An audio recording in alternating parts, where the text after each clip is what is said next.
सुप्रभातम बच्चों। पिछली कक्षा में आपने पढ़ा था कि मनु को श्रद्धा किस प्रकार उसके अंदर आत्मविश्वास उत्पन्न करने का प्रयास कर रही हैं और यह भाव भर रही हैं कि वह किसी भी प्रकार सृष्टि का नव निर्माण करने में लग जाएं, उनके अंदर की निराशा समाप्त हो जाए और वह आशा से भर जाएं, परिपूर्ण हो जाएं। आगे आप पढ़ेंगे, आपको आपके स्क्रीन पर दिखाई पड़ रहा होगा, देखेंगे। कह रही हैं कि एक तुम, हमने बताया था बच्चों कि जहाँ भी यति हो वहाँ अर्थ बदलने के लिए पर्याप्त होता है। ध्यान से पढ़ेंगे तो आप खुद भी अर्थ निकाल सकते हैं। एक तुम, यह विस्तृत भूखंड प्रकृति वैभव से भरा अमंद, कर्म का भोग भोग का कर्म, यही जड़ चेतन का आनंद।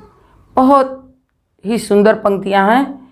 अकेले तुम कैसे असहाय, यजन कर सकते तुक्ष विचार, तपस्वी आकर्षण से हीन, कर सके नहीं आत्मविस्तार।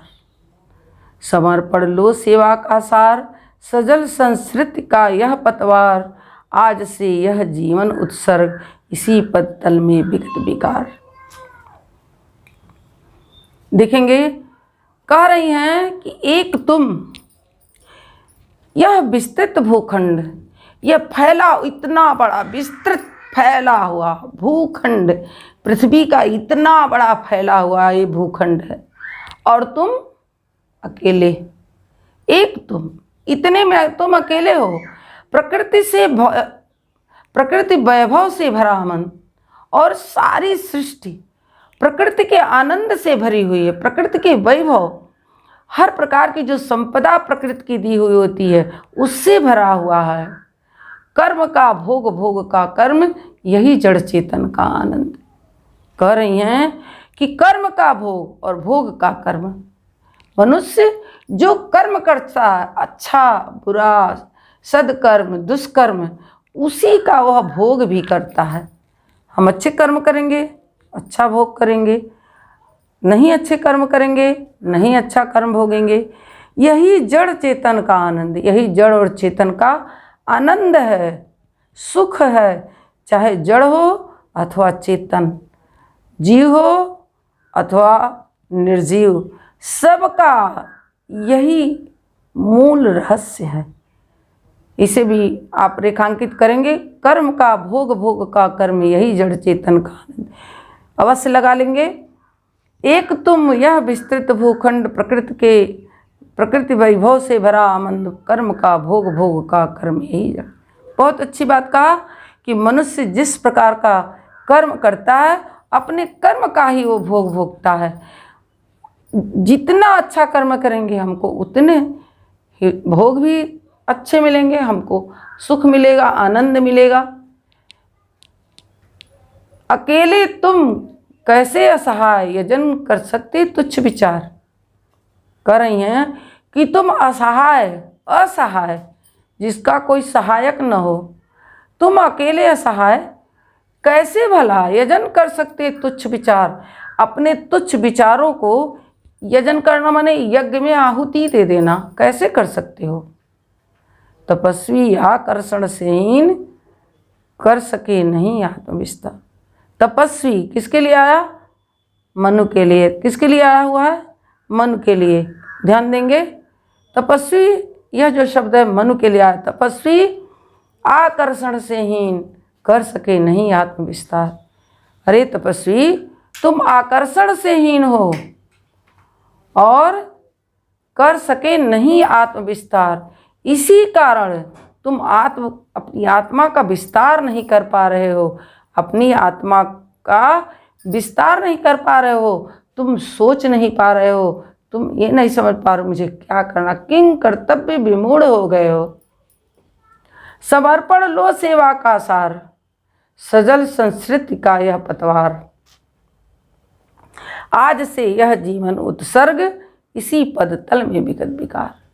बहुत अच्छी बात कहती हैं कि तुम अकेले हो, इस कारण, अकेले होने के कारण, तुम अकेले होने के कारण किसी कार्य को परिणित रूप में नहीं देख पा रहे हो, किसी कार्य को नहीं कर पा रहे हो, लेकिन समर्पण लो सेवा का सार।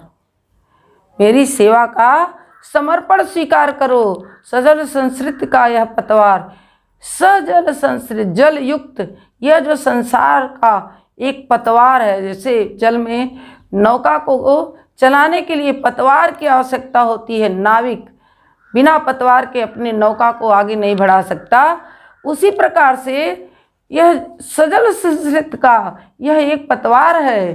क्या कि आज से यह जीवन उत्सर्ग इसी पद तल में विगत विकार।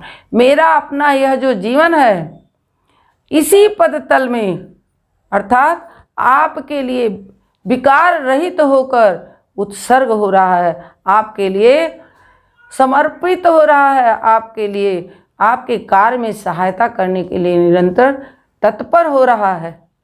समर्पण लो सेवा का सार। कह रहे हैं कि तुम इस सृष्टि का की सेवा करने का समर्पण लो, आप तैयार हो जाइए, क्योंकि यह सजल संस्कृति का यह पतवार, यही इस संसार रूपी सागर में आगे चलने के लिए पतवार की आवश्यकता है। और यह जो जीवन है, आज से आप विकार रहित होकर, विगत विकार रहित होकर आपके जीवन में समर्पित है, और हम आपके कंधे से कंधा मिलाकर इस संसार में चलने के लिए तत्पर हैं। विगत विकार में देखिए अनुप्रास अलंकार है। आगे क्या कह रही हैं, कितना मन को उनके कार्य करने के लिए, उन्हें अपने जीवन में पुनः वापस आने के लिए कितना प्रेरित करती हैं, उनको हर प्रकार से सहायक बनने के लिए तत्पर हैं। कह रही हैं, बनो संस्कृत के मूल रहस्य, तुम्ही से फैलेगी यह बेल, विश्व भर सौरभ से भर जाए, सुमन से खेलो सुंदर खेल। और यह क्या तुम सुनते नहीं, विधाता का मंगल वरदान, शक्तिशाली हो विजयी बनो, विश्व में गूंज रहा जयगान। कह रही हैं, बनो संस्कृत के मूल रहस्य, तुम्ही से फैलेगी ये बेल। कह रही हैं, अरे मनु, तुम इस संसार के मूल रहस्य बन जाओ, आदि रहस्य, क्योंकि तुम्ही से फैलेगी ये बेल, तुम्ही से इस सृष्टि का निर्माण होगा, तुम्ही से इस सृष्टि में नया परिवर्तन आएगा। यह सारा जो विश्व जल से परिपूर्ण हो गया है, यह पुनः सजीव हो उठेगा, विश्व भर सौरभ से भर जाए, सुमन से के खेलो सुंदर खेल। तुम विश्व को सुगंध से भर दो, संपूर्ण विश्व में सुगंधि भर दो, सौरभ पुष्प से निकलने वाली जो गंध है, सुमन से खेलो सुंदर खेल, और पुष्पों के साथ एक सुंदर क्रीड़ा करो, पुष्पों के साथ सुंदर क्रीड़ा करो, जिससे संपूर्ण सृष्टि में एक नवीनता आ जाए। और यह क्या तुम सुनते नहीं, करें क्या तुम्हें सुनाई नहीं पड़ता, विधाता का मंगल वरदान। यदि तुम एकाकी यहाँ बचे हो तो निश्चित रूप से ईश्वर का कोई न कोई वरदान है जो तुम अकेले बचे हो। तो कह रहे हैं कि ईश्वर क्या करना चाहता है, तुम सुनते नहीं, शक्तिशाली हो विजयी बनो, विश्व में गूंज रहा जयगान। संपूर्ण विश्व में यह जयगान गूंज रहा है कि शक्तिशाली हो, शक्तिशाली हो, विजयी बनो, विजयी बनो, संपूर्ण सृष्टि पर अधिकार करो और संपूर्ण सृष्टि में नव निर्माण करो। फिर से देखेंगे बच्चों, है महत्वपूर्ण अंश है। बनो संस्कृत के मूल रहस्य, तुम्ही से फैलेगी यह बेल, विश्व भर सौरभ से भर जाए, सुमन के खेलो सुंदर खेल। और क्या तुम यह सुनते नहीं, विधाता का मंगल वरदान। और क्या तुम सुनते नहीं, कह रही हैं कि तुम अपने आत्मज्ञान को खोलो, अपने अंतर चक्ष को खोलो, अपने अंतर श्रुति को खोलो, तो तुम्हें सुनाई पड़ेगा जो ईश्वर का मंगलमय वरदान है, वह तुम्हें सुनाई पड़ेगा, जो संपूर्ण विश्व में गूंज रहा है। कि तुम शक्तिशाली हो, विजयी बनो, संपूर्ण सृष्टि पर एकाधिपत्य बनो, एकाधिपत्य राज्य करो। इसके लिए तुम तत्पर हो जाओ। शक्तिशाली हो, विजयी बनो, विश्व में गूंज रहा जयगान। इसे भी आप रेखांकित करेंगे, रेखांकित अंश में पूछा जा सकता है। इसलिए कह रहे हैं, आगे कह रहे हैं, डरो मत अरे अमृत संतान, अग्रसर है मंगलमय वृद्धि। कह रही हैं कि अरे अमृत के संतान, अमृत का संतान क्यों कहा? डरो मत अरे अमृत संतान, अग्रसर है मंगलमय वृद्धि। कह रही हैं कि अरे देवताओं की संतान, अमृत, अमरता को प्रदान करने वाले ही, अग्रसर है मंगलमय वृद्धि, क्योंकि निरंतर मंगलमय वृद्धि आगे आगे है। पूर्ण आकर्षण जीवन केंद्र खिंची आवेगी सकल समृद्धि। क्यों?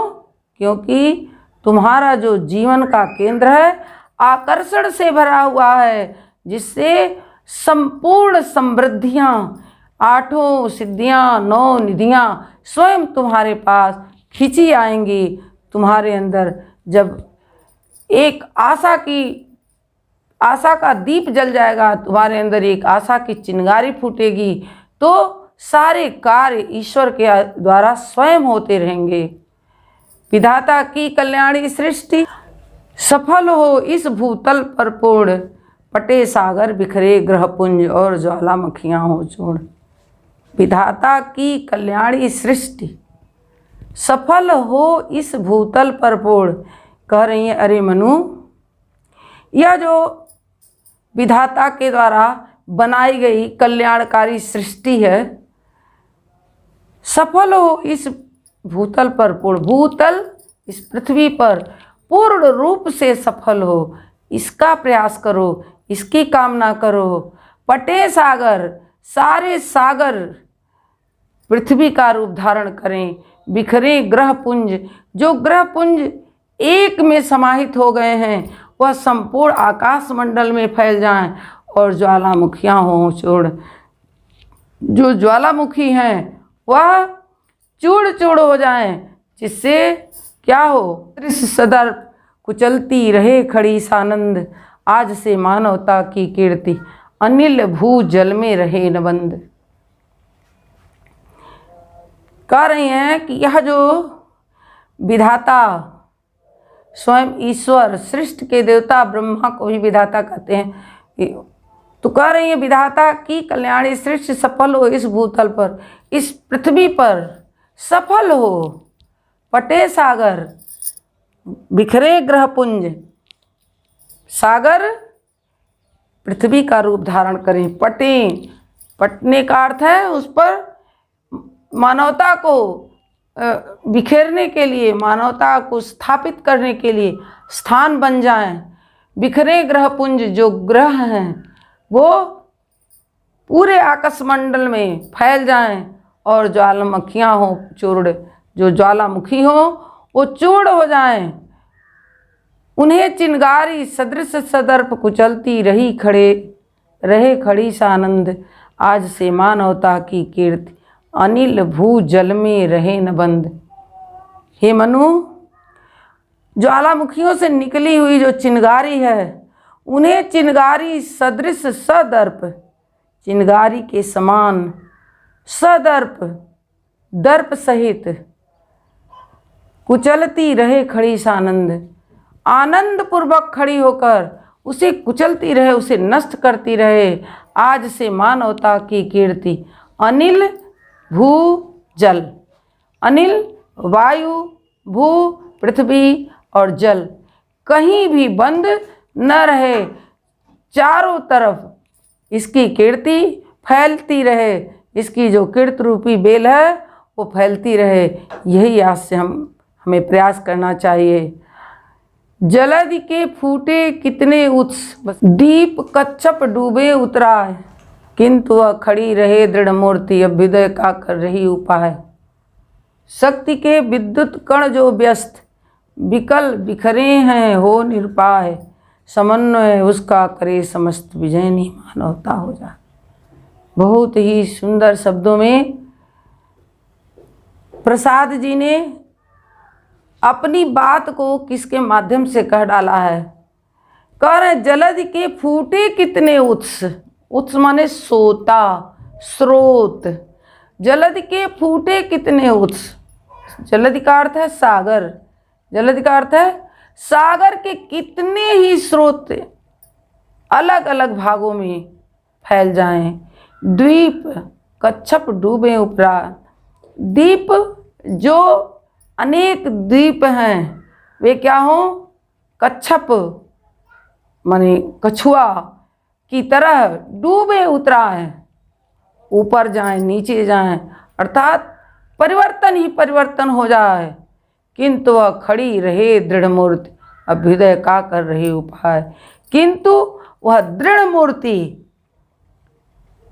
उन्नति का उपाय करती हुई खड़ी रहे, स्थिर रहे, उसमें किसी प्रकार का, उसके अंदर किसी प्रकार का ये भाव न उत्पन्न हो कि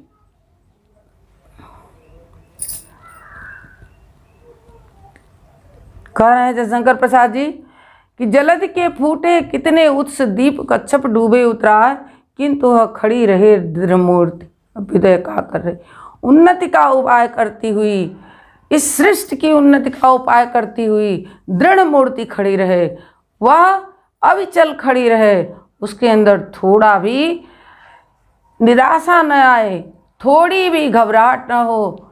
शक्ति के विद्युत कण जो व्यस्त विकल बिखरे हैं हो निरुपाय, शक्ति के जो विद्युत कण हैं, शक्ति रूपी विद्युत जो कण हैं जो बिखरे हुए हैं, निरुपाय होकर, उपाय रहित होकर जो बिखरे हुए हैं, समन्वय उसका करे समस्त विजयनी मानवता हो जाए।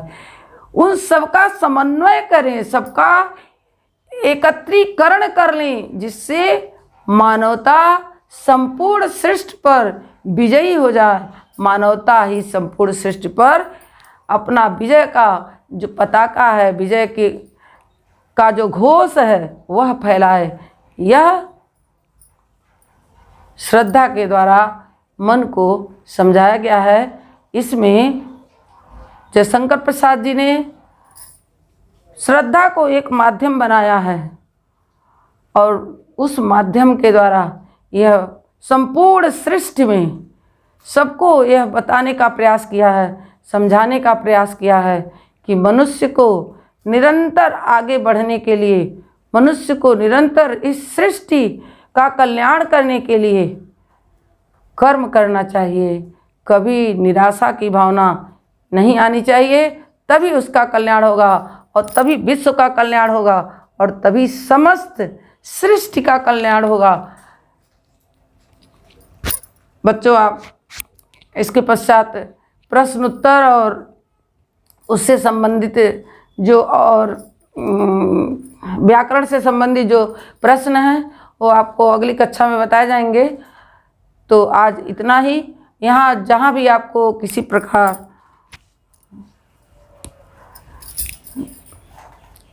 समझ में न आया हो, आप हमसे संपर्क करके पूछ लेंगे।